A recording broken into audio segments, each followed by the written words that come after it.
Le Nouvel Esprit Public, Philippe Meyer, bonjour.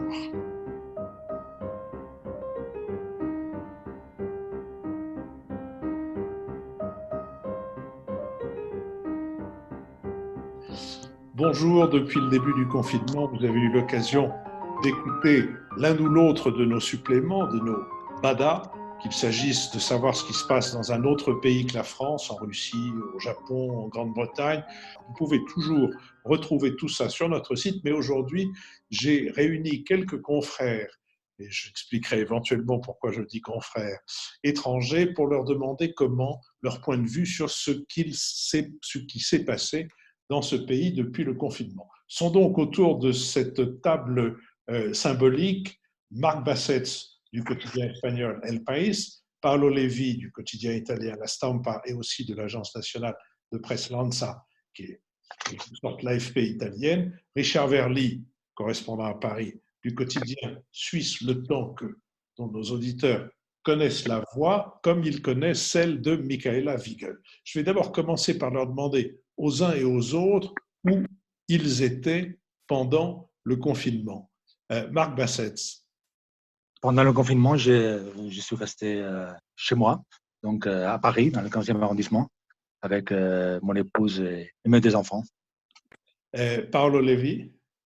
Oui, moi j'ai commencé le confinement un peu avant, disons, l'annonce officielle du président de la République, Emmanuel Macron, parce que j'ai suivi un petit peu les consignes italiennes. Donc, je me suis confiné 5 jours avant le 17 mars, donc quand le confinement a été déclaré en France. Et je me suis mis dans ma petite chambre de bonne à Montmartre. Et heureusement que j'ai un accès par les toilettes, je peux accéder au toit. Et donc, j'ai passé ces 55 jours entre ma petite chambre de bonne et le toit magnifique avec une belle vue sur Paris, ce qui m'a permis de tenir tout ce temps sans flancher. Richard Verly. Eh bien, mon confinement a été en tâche de léopard puisque j'ai beaucoup circulé. Je suis allé successivement en reportage, d'abord dans le Grand Est à la fin février, alors que le confinement strict venait d'être à la fin mars, alors que le confinement strict venait d'être déclaré.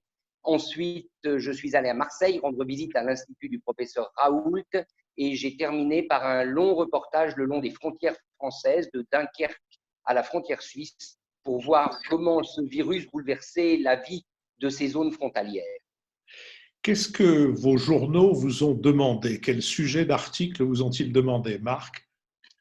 Généralement, les articles que je publie à El País font l'objet, pas de demandes, mais plutôt c'est des propositions que je fais ou des suivis de l'actualité. Dans le cas de ce confinement et de ces moments si particuliers que nous vivons, il y avait pour moi une difficulté en plus. C'est que normalement, les correspondants nous informent des choses qui se passent dans nos pays et qui sont inhabituelles, qui sont curieuses, qui ne se passent pas dans les pays pour lesquels nous écrivons. Là, on était devant un événement global où il fallait précisément chercher des angles français à une histoire qui se passait de la même manière en Espagne. Par exemple, les premiers jours du confinement, tout ce qui est arrivé en France, ça s'est passé en Espagne 3 ou 4 jours avant. Michaela, ne croyez pas que je vous ai oublié, mais vous avez disparu de mon écran par un effet de ces... Je ris parce qu'il n'y a absolument rien qu'on puisse prévoir avec ces fichus machins informatiques. Donc, Michaela, je vous repose la question. Où étiez-vous pendant le confinement? Oui, j'avais très peur qu'après cette grande tournée de Richard, mon pauvre état de confiné très sérieuse qui est resté à la maison n'intéressait plus personne. Mais je suis restée chez moi en banlieue ouest de Paris où j'ai la chance d'avoir un petit jardin et j'avoue que c'était vraiment nécessaire parce que j'étais confinée non seulement avec un mari mais aussi avec 4 enfants et donc je dirais que c'était même essentiel pour survivre, d'autant plus quand nous avions vraiment fermé la forêt, ce qui quand même, mais on en parlera certainement plus tard, assez inhabituel. Paolo, qu'est-ce que la Stampa a souhaité publier sur ce qui se passe en France, qui se passait en France et à Paris? Disons, dans la première partie, la chose qui intéressait le plus peut-être les Italiens, c'était quelque part de savoir si, comme nous, on a été les premiers à tester, à découvrir les cas, c'était de comprendre si vraiment l'Italie pouvait être l'épicentre du virus en Europe, ce qui ensuite a été démenti, ou s'il pouvait y avoir aussi d'autres foyers dans d'autres pays. Donc, par exemple, quand on a découvert que dans l'Oise, il y avait un foyer indépendant de celui italien, voilà, ça, on m'a demandé beaucoup de l'écrire parce que c'était aussi une forme de soulagement pour les Italiens de voir que c'était pas un truc qui dépendait seulement de l'Italie. À un certain moment, il y a eu un emballement médiatique en France où on écrit, genre sur les banderoles de certaines télés d'information, il y avait écrit virus, l'Italie peut-elle contagier le reste de l'Europe? Voilà, ça a été démenti. Le virus, il est arrivé probablement par différents chemins, plus ou moins en même temps dans différents pays européens. Et donc, c'est pas l'Italie qui a été la porte d'entrée du virus. Donc, ça, c'est une première chose qui a beaucoup intéressé la presse italienne. Une deuxième chose plus récente, c'est les écoles. Les écoles, alors là, le débat sur les écoles, c'est une folie. Ça intéresse énormément les Italiens, qui sont un peuple aussi de parents d'élèves, de mères et de pères, comme les Français d'ailleurs. Et ça intéresse beaucoup de voir pourquoi la France a ouvert avant, alors qu'en Italie, on va attendre le mois de septembre. En Italie, il y avait plein de personnes qui voulaient aussi réouvrir tout de suite. Donc, le fait que la France le fasse, même si progressivement, à partir du 11, du 12, voilà, à partir de demain, après-demain, intéressait beaucoup les Italiens. On va voir voilà, la suite, mais c'est sûr qu'ils vont me demander beaucoup d'articles dans les prochains jours aussi pour voir comment ça se passe, cette réouverture de l'école, si ça va être un flop ou si ça va marcher. Richard, qu'est-ce que le Temps a souhaité publier sur ce qui se passe en France? D'abord, essentiellement, raconter la situation en France, compte tenu du fait que c'est un pays extrêmement proche de la Suisse romande et que beaucoup de Suisses romands, comme vous le savez, connaissent la France non seulement parce qu'ils y viennent régulièrement, mais aussi souvent parce qu'ils y ont des résidences, voire qu'ils y habitent de manière permanente. Donc, cette volonté que l'on raconte la France et cette volonté aussi de comprendre comment deux modèles politiques et administratifs aussi différents que le modèle français, centralisé, vertical, avec un État central très puissant, et le modèle suisse, décentralisé et fédéral, peuvent affronter la pandémie. Et je crois que beaucoup de mes articles ont tourné autour de ça. Au fond, c'est cette épreuve que le coronavirus a été pour un État français et pour un système de santé français, présenté souvent comme le meilleur d'Europe. C'est comme ça qu'on le voit et qu'on le dit en France. Eh bien, il y avait beaucoup d'interrogations du côté suisse pour voir comment ce système allait résister et aussi, ne l'oublions pas, comment la Suisse et la France pourraient collaborer, parce qu'il y a bien sûr le trafic des frontaliers, il y a les échanges économiques et il y a eu aussi des échanges et des coopérations sanitaires, puisque des patients français ont été accueillis en Suisse. Michaela, qu'est-ce que la Frankfurter Allgemeine Zeitung a eu envie de savoir sur ce qui se passait ici? Alors, tout d'abord, dans la première phase, l'intérêt était vraiment concentré sur ce qui s'est passé dans la région Grand Est, parce que c'est la région frontalière, parce que c'est là où on a fermé finalement la possibilité, sauf exception, de passer de l'autre côté. Il y a eu beaucoup d'intérêt sur qu'est-ce qu'on peut faire, nous les Allemands. Donc, j'ai fait des entretiens avec le président de la région on a accueilli finalement dans les hôpitaux allemands plus de patients, je trouvais ce chiffre assez intéressant, plus de patients que d'autres régions en France ont accueilli de patients du Grand Est. La Bundeswehr a mis à disposition aussi son avion, son A400M médicalisé. Donc, c'était des sujets qui tournaient tout d'abord autour de l'Alsace et la région frontalière. Et peu à peu, l'intérêt s'est déplacé à peu près en même temps que l'épidémie vers l'Île-de-France. Et là, on s'est beaucoup intéressé à la situation en banlieue parce que c'est vrai, cette épidémie a renforcé l'inégalité sociale. J'ai fait un entretien avec une maire de banlieue parce que justement, pour eux, l'effet de ne plus avoir de travailleurs sociaux dans les rues, de ne plus avoir d'école, plus avoir des structures qui fonctionnent a rendu la situation explosive au point qu'ils craignaient vraiment des sortes de révoltes de la faim parce qu'il fallait réorganiser toute aide alimentaire, tout cela. Et finalement, à la fin, ce qui a aussi un peu attiré l'attention, c'est ce ressenti d'un certain décrochage de la France. Là, on est resté dans un questionnement, comment c'est possible un pays voisin qui dépense autant du PIB pour la santé a pu avoir presque 5 fois plus de morts par rapport à l'Allemagne. Est-ce que l'un ou l'autre d'entre vous a proposé à son journal un sujet qui finalement n'a pas intéressé la rédaction en chef? Marc? Non, je ne pense pas. Les sujets que Michaela et d'autres collègues ont mentionnés, c'est aussi des sujets qui ont intéressé El País. Donc, je vous ai dit que j'ai fait mon confinement Oui. chez moi à Paris, mais j'ai fait des déplacements aussi. Donc, je suis allé en banlieue une journée pour voir les gens qui faisaient la queue pour prendre des aliments, dans des banques des aliments. Et je suis aussi allé, c'était la semaine dernière, à la frontière franco-allemande pour expliquer précisément ce sujet qui est en fait un sujet européen, qui va au-delà d'un sujet franco-français, mais c'est un sujet vraiment européen, les nouvelles frontières qui réapparaissent, les sentiments, mais aussi la solidarité. Paolo, est-ce qu'il y a eu des Pour nous, disons pour la petite délégation de correspondants italiens à Paris, c'était assez frustrant. C'est-à-dire que l'Italie, elle avait 10-15 jours d'avance sur la France et chaque jour, quasiment, il m'est arrivé de proposer des choses, des initiatives qui avaient été prises par le gouvernement français, etc. Et à chaque fois, à la rédaction à Rome ou à Turin, on me répondait « Ah non, mais ça, on l'a déjà fait nous, et donc c'est mieux, etc. » Parce que, voilà, l'Italie a été un petit peu un cobaye et donc plein de choses que moi, je ne suivais pas forcément toute l'actualité italienne parce que déjà, je devais suivre la française et donc, il y avait plein d'offres que je faisais, de propositions de papier qui étaient des photocopies et des trucs déjà faits en Italie.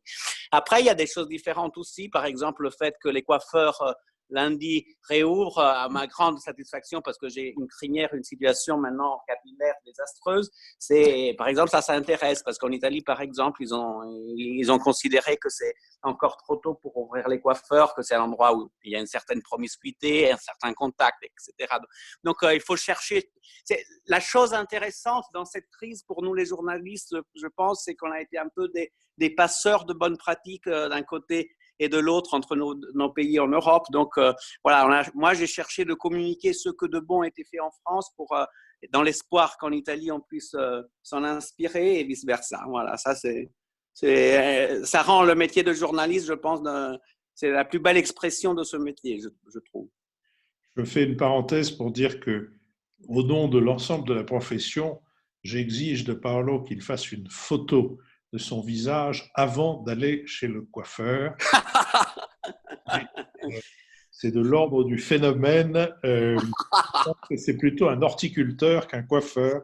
Non, mais à la radio, ils sont très jolis, les cheveux. Vous pouvez les imaginer.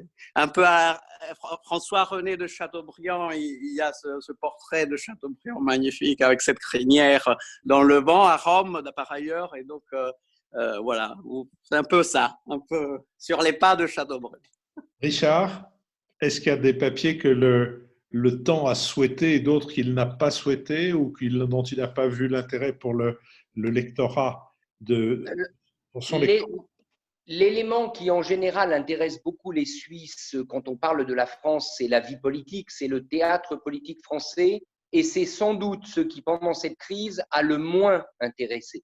Il y avait plutôt une volonté et un appétit pour des papiers de terrain, je l'ai dit, essentiellement des reportages puisque je suis très vite allé voir ce qui se passait, mais pas seulement, aussi les bonnes pratiques, comme vient de les mentionner Paolo. En revanche, tout ce qu'on a vu de la guerre, de la guéguerre entre le pouvoir et l'opposition, mais aussi tous les sondages sur, au fond, la mauvaise image du gouvernement, tout ça, ça a intéressé beaucoup moins. Je dirais que cette période a été une période où l'appétit de ma rédaction et l'appétit des lecteurs était avant tout factuel. Racontez-nous ce qui se passe en France, racontez-nous en quoi c'est différent de la Suisse, mais moins d'envie de lire au fond les scénarios politiques et quelquefois très franco-français qui trouvent place par moment dans nos colonnes.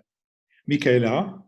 Oui, c'est très intéressant d'écouter Richard parce que moi, c'était pas du tout le cas. Moi, j'aurais préféré rester que sur le factuel, mais en Allemagne, on m'a demandé à plusieurs reprises, mais comment ça va se passer à l'avenir. Donc, c'était très souvent des sujets pour déjà estimer comment le gouvernement, comment le Premier ministre, le président Macron allait survivre en quelque sorte à cette crise.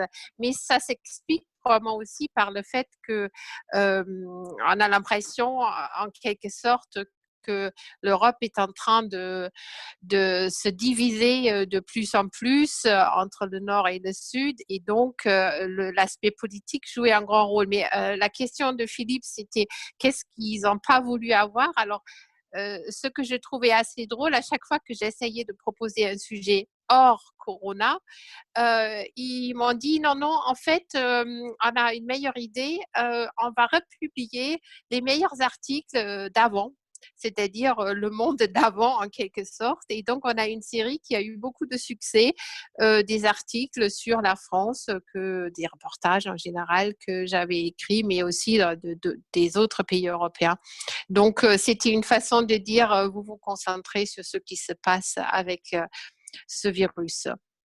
Est-ce que dans vos journaux respectifs, est-ce que le débat sur la chloroquine et éventuellement sur le professeur Raoult a pris une importance comparable à celle qu'il a pris en France et dans la presse et sur les réseaux sociaux? Marc? Pas du tout. Donc, c'est une différence claire entre la crise française et la crise dans mon pays, l'Espagne. En Espagne, ça n'a pas du tout eu un écho.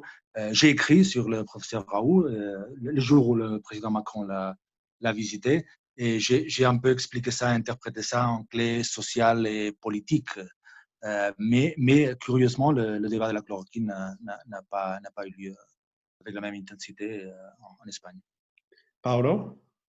Oui, pendant des semaines, voilà, on faisait semblant de ne rien voir en Italie. Moi, j'écrivais sur ce monsieur Raoult parce que quelque part, il me rappelait de façon un peu irrationnelle, pas très scientifique, mais le Corbusier, parce que tout le monde disait que c'était un fou Raoult, c'était voilà une sorte de docteur Folamour à Marseille qui faisait des choses bizarres. Et moi, en fait, je me disais mais pourquoi on est face à une crise gravissime? Pourquoi ne pas tout essayer? Bien sûr, dans le cadre d'un hôpital avec toutes les garanties et la sécurité pour les patients. Mais ça m'a rappelé un petit peu la Cité radieuse parce que à l'époque, Le Corbusier avait débarqué à Marseille pour construire cet édifice et les Marseillais l'appelaient le Fada. Et aujourd'hui, la Cité radieuse, tout le monde l'appelle à Marseille encore la maison du Fada, c'est-à-dire la maison du fou en marseillais.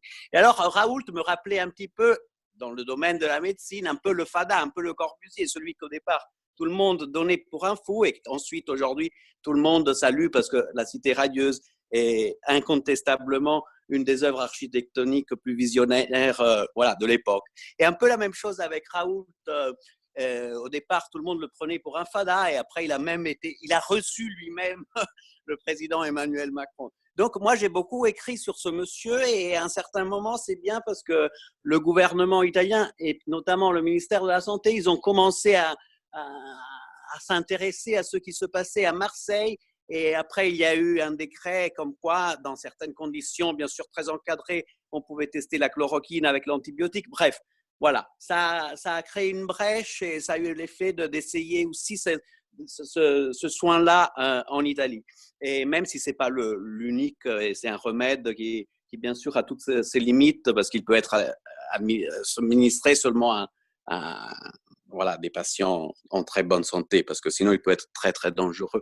Mais voilà, ça a été un épisode avec Raoult, ça a été une belle bataille que j'ai gagnée. Richard, vous nous racontiez tout à l'heure que vous étiez allé à Marseille, à ce centre. Vous n'avez pas rencontré le professeur Raoult, mais vous avez rencontré son équipe. Et donc, quel a été l'écho chez chez vos camarades et confrères du temps? Alors, je suis effectivement descendu à Marseille parce que ce que je voulais, c'était raconter le pendant, je dirais, factuel à nouveau de son institut, alors que dans nos pages, nous avions largement donné prise au débat sur pour ou contre la chloroquine, les effets secondaires, etc. Donc, première réponse à votre question, Philippe, oui, le débat scientifique médical autour de la chloroquine a largement trouvé place dans les colonnes du temps et mon reportage était en quelque sorte une conséquence de ce débat. Alors, j'ai vu Raoult, mais très brièvement, parce que c'était au moment où il était le plus occupé. C'était 3 jours avant la visite d'Emmanuel Macron. J'ai passé près d'une journée et demie au total dans son institut. Et ça, c'était très intéressant parce que ce que j'ai découvert, c'était surtout l'espoir que cet institut donnait à toute une région et à toute une population. Et je peux vous dire que quand on est au pic de l'épidémie, ce qui était le cas au moment où je me suis rendu sur place, ça fait un effet énorme. C'est-à-dire qu'au moment où les chaînes d'information permanentes françaises étaient pleines du débat sur la chloroquine, au moment où même mon propre journal se donnait avis à des experts qui a priori n'était pas très favorable à la chloroquine, moi je voyais sur le terrain combien Raoult a réussi à fédérer autour de lui une population, à fédérer des élus, à fédérer une communauté médicale. Et je dois dire que dans ces moments qui étaient quand même des moments de bataille, il y avait vraiment à Marseille le sentiment d'un front nourri, solide contre le coronavirus. Et quelque part, en tant que journaliste, ça faisait plaisir d'assister à cette résistance, même si je n'avais pas en main les éléments pour juger de l'efficacité ou pas du traitement par rapport à d'autres traitements envisagés. Michaela Wiegel. Oui, alors j'ai l'impression que pour cette histoire-là, le Rhin était assez infranchissable. J'ai fait plusieurs articles sur le docteur Raoult, mais l'écho, c'était un peu, il s'en fout, c'est Gaulois. Alors, dans un premier temps, ce qui a certainement pas aidé, c'était l'enthousiasme de Donald Trump qui a vendu tout de suite le remède miracle qui venait de Marseille, d'un docteur marseillais. Chez nous, l'autorité, c'est le fameux virologue Christian Drosten. Il a très vite, dans un de ses podcasts désormais célèbres, très vite dit que il ne pensait pas que ça pouvait vraiment donner des résultats pour des patients très malades et que l'étude du Dr Raoult, en tous les cas la première, n'était pas faite dans l'art de science, de la science. Et donc, en fait, il n'y a pas eu vraiment ni d'admiration ni d'intérêt outre mesure pour ce qui se passait. C'était plutôt vu comme une exception française mais je crois que c'est assez typique du regard des Allemands sur la France, qu'on a l'impression que souvent les Français font des choses que nous, on ne comprend pas très bien. Et qu'est-ce qui vous a frappé dans le traitement de l'actualité par la presse française, Marc? Peut-être en reprenant cette figure du docteur Raoult, ce qui m'a frappé en comparaison avec la presse espagnole, c'est comme le débat politique le plus aigre, le plus dur et le plus virulent n'a pas eu lieu d'une manière habituelle, mais s'est transporté dans d'autres domaines. Par exemple, à propos du professeur Raoult, qui est devenu le chef de l'opposition, a assumé un peu pendant quelques jours cette figure en France.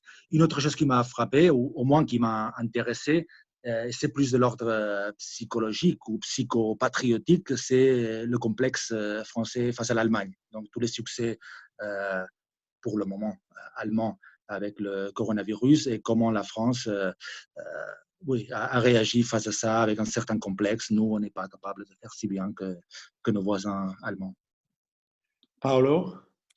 Moi, disons, la phase qui m'a plus frappé, c'est la première phase, disons, avant même le confinement, parce qu'il y a eu pendant des semaines une certaine myopie d'abord de l'Europe tout entière, parce qu'on est nul. Moi, j'ai très bon copain de moi qui est correspondant du Figaro en Chine, il s'appelle Sébastien Falletti, et il me dit tout le temps, mais vous en Europe, vous regardez jamais la Chine, vous pensez que c'est une autre planète, ça vous emmerde, et en fait, vous devez regarder ce qui se passe là-bas, parce que ce qui se passe là-bas, très souvent, a un impact direct sur ce qui se passe chez nous. Donc, j'ai pensé à ça, et donc en Italie, partout, on a été un peu lent à comprendre la portée de cette menace.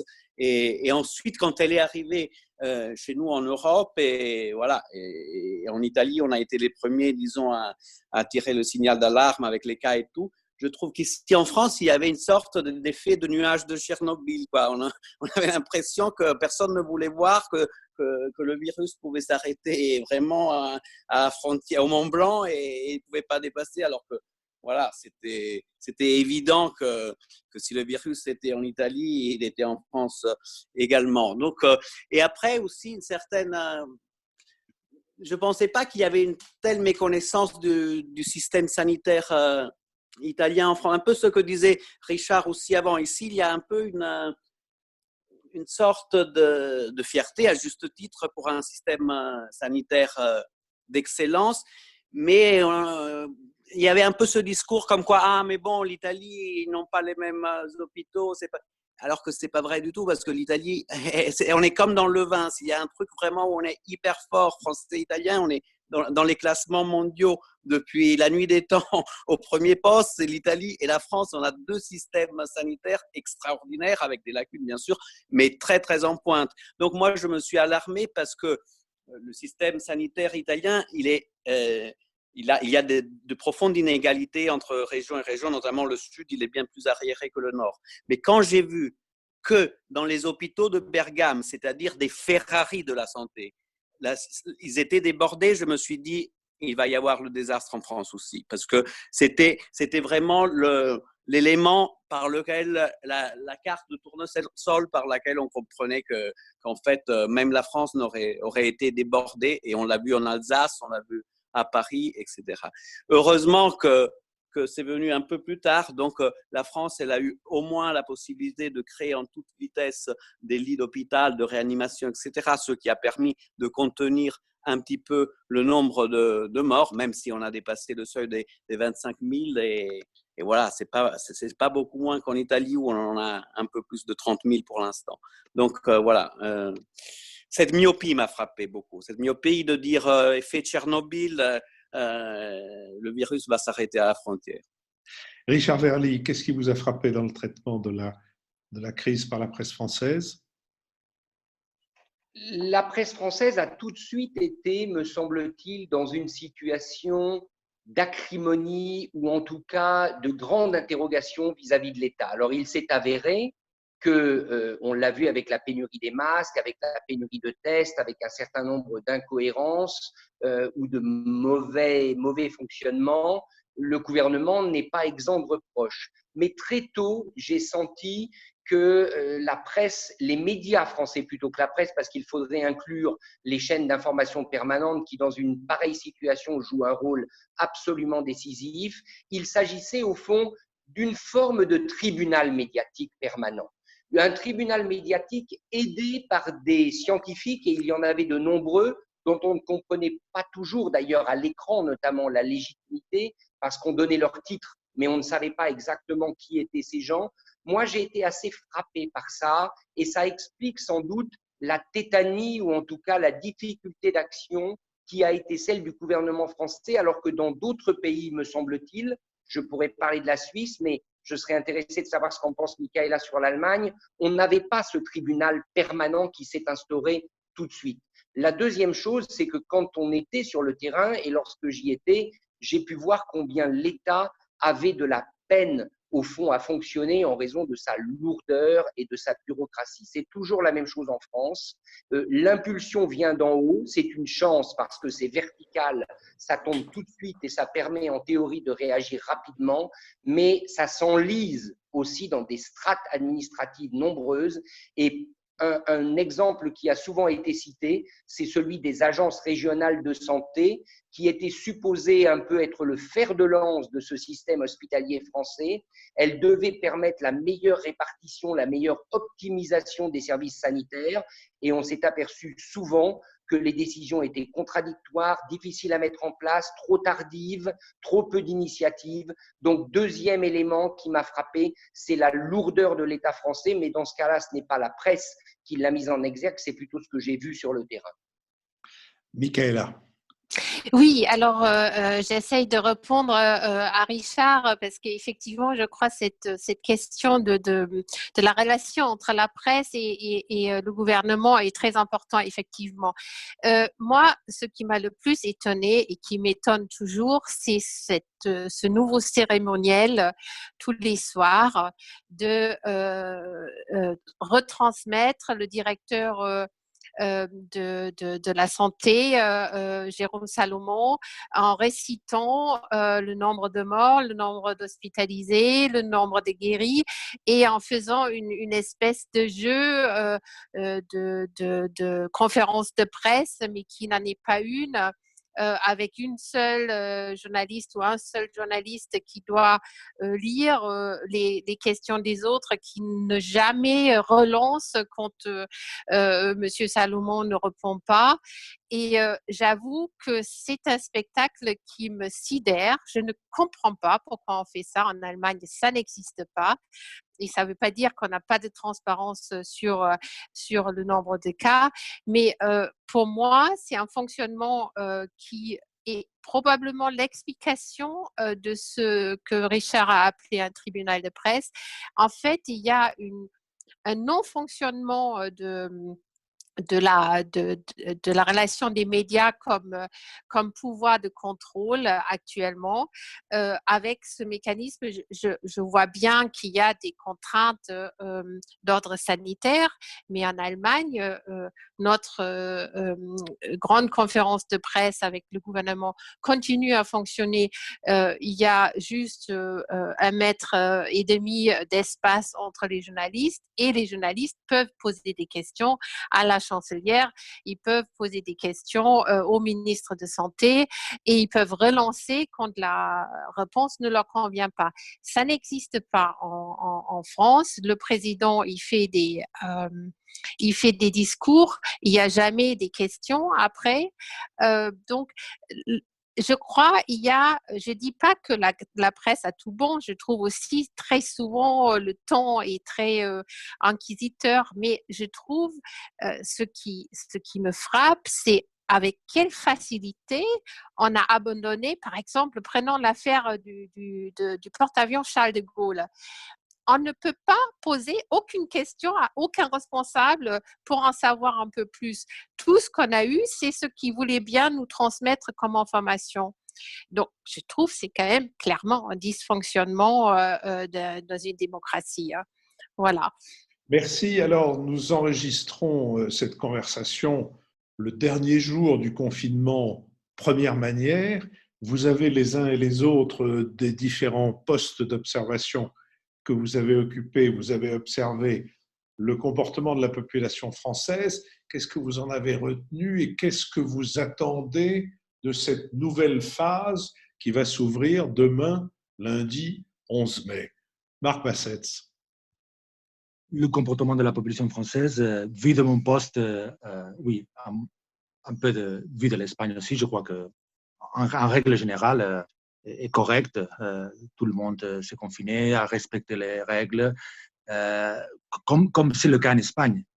Il y a eu évidemment des exceptions, mais je crois que ce sera quelque chose qui va être étudié dans le livre d'histoire, comment on a réussi à mettre la moitié de l'humanité dans leur maison sans qu'il y ait grand débat, en fait, et pendant des mois. Maintenant commence une période plus compliquée, et c'est l'objet des débats en Espagne aussi, et en France, évidemment, aussi.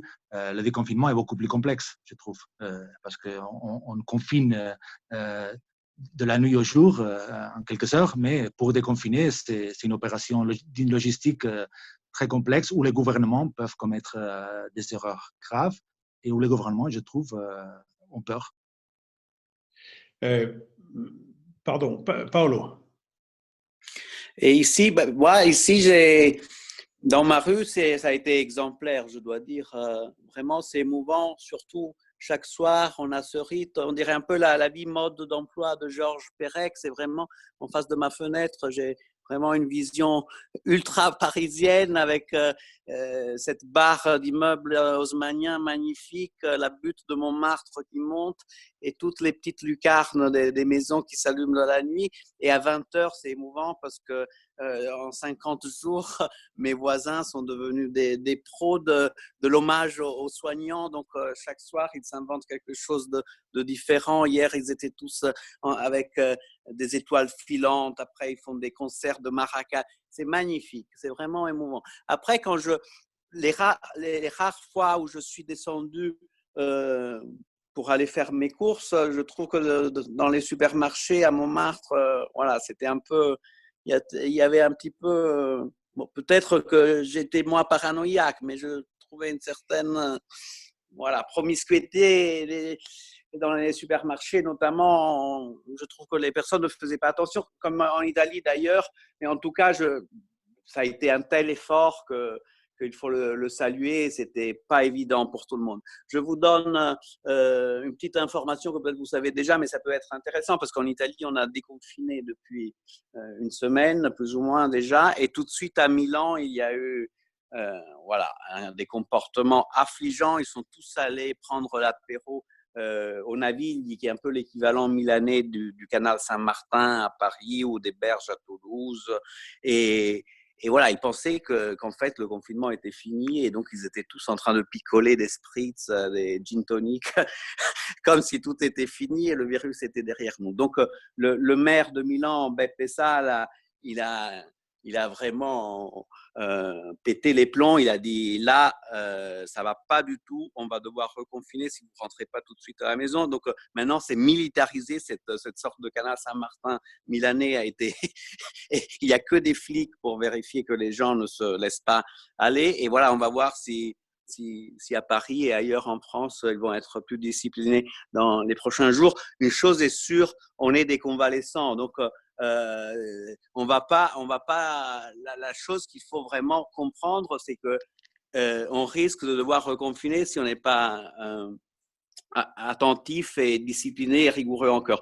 Le risque, c'est un peu le mythe de Sisyphe de la Grecque ancienne, c'est-à-dire ce héros qui à chaque fois doit ramener cet immense rocher en haut, au sommet de la montagne, et le rocher retombe dans la vallée, et lui, il passe sa vie à tourner en rond et à ramener ce rocher. Donc après un effort si immense, voilà, la consigne devrait être celle de faire encore attention pour les prochaines semaines et prochains mois. Albert Camus disait « Il faut imaginer Sisyphe heureux ». Richard Verlet. Ce que vient de dire Paolo est au fond la réponse à la question que j'allais poser. Pour moi, le grand défi, à la fois lors du confinement et maintenant à l'heure du déconfinement, sera celui de la responsabilité. J'espère de tout cœur que l'on va passer en France d'un moment de surveillance qui m'a choqué, je dois dire. La surveillance policière et la manière dont les policiers français l'ont exercée, si je compare à ce qui s'est passé en Suisse et à ce que j'ai vu ailleurs, en Belgique, au Luxembourg ou en Allemagne, eh bien, ça ne m'a pas plu du tout. Je n'ai pas du tout aimé la manière dont souvent les policiers français ont verbalisé les réflexions qui allaient avec cette pression. Alors peut-être, je l'admets, était-elle nécessaire au regard de ce que vient de dire Paolo, et j'espère qu'elle ne sera pas nécessaire si d'aventure des débordements devaient survenir au début de ce déconfinement. Moi, je voudrais plutôt m'inspirer de ce que j'ai vu dans plein d'endroits où les Français étaient absolument responsables et où, lorsqu'il n'y avait pas de police, lorsqu'il n'y avait pas de patrouille, eh bien, les gens étaient chez eux et se comportaient correctement, y compris lorsqu'ils faisaient la file devant les boulangeries, devant les magasins ou autres. Donc voilà, j'espère vraiment une chose, c'est que la France va donner un exemple de responsabilité parce que cette responsabilité, elle existe. On la voit à l'œuvre et ce serait dommage de donner un autre spectacle qui est celui de voitures avec des sirènes et d'uniformes au moment où, je pense, on peut déconfiner si on est dans une forme d'unité nationale et de solidarité et de responsabilité. Michaela Wiegel. Oui, moi, je dois dire, je suis impressionnée par les Français. Je trouve qu'ils étaient exemplaires, très disciplinés. Tout ce que j'ai vu, moi, j'étais vraiment impressionnée. Et d'ailleurs, je trouve qu'ils sont beaucoup plus disciplinés que les Allemands qui ont la réputation d'être disciplinés, alors que c'est absolument pas le cas. D'ailleurs, chez nous, en Allemagne, ça se passe pas très bien depuis qu'on a un petit peu autorisé à nouveau d'ouvrir. On a des nouveaux cas de contagion. Et le fameux taux de reproduction est déjà passé à plus de 1, ce qui est vraiment ce qu'on doit éviter à tout prix.